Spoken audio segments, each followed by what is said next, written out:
رد ابو الدرداء رضی اللہ عنہ سنن کبرى د بیہقی دویم جلد 286 صفحہ.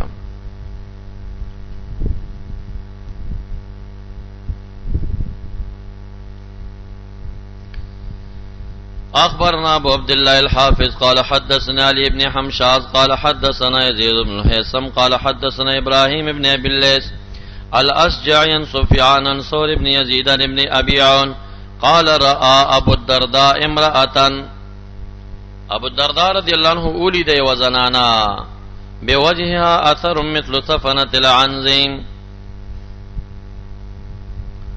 فمخداغ كين اثر سنخوا مثل صفنة العنز پشان تدا زنگون چیلی عنز چیلی توئی صفنا زنگون داغی البرک فی قوائم الدابا کمزے چی چوکیگی. فقال ابو الدرداء رضی اللہ عنہ فرمائی لو لم یکن هذا بوجهکی کان خیر لکی کدا ٹاپ در مخ کے نوے تندی کے نوے کان خیر لکی دا در تڑی رغوروا او ډیره بخوي چې دا ټاکې در کې نه وي.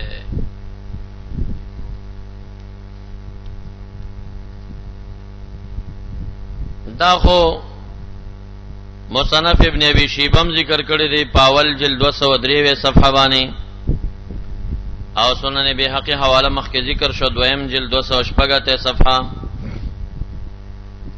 دې دواړو کې دار علل چې د یو زنانه ولیدا اور روایت دا الفائق فی غریب الحدیث والاثر الفائق فی غریب الحدیث والاثر اول جلد 450 صفحه پاغي کی دا راضی چې د یو زنانه قتل یو سړی قتل یو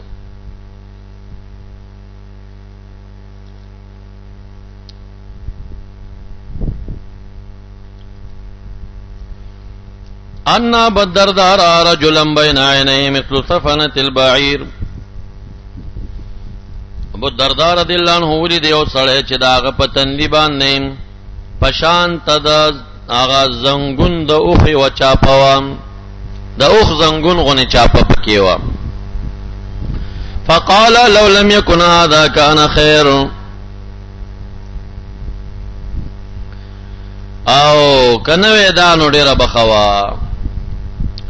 دا روایت غریب الحدیث دا ابي عبید هم ذکر کړي غریب الحدیث دا ابي عبید سلورم جل 152 صفحه کې.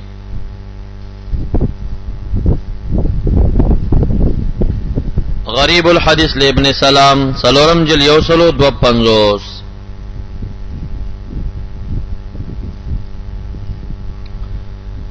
نظم الدرر للبقاعي قلم راک نظم الدرر للبقاعي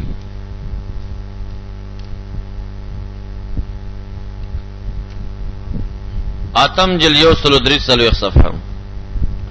تفسیر سراج منیر اول جلد 4202 صفحه.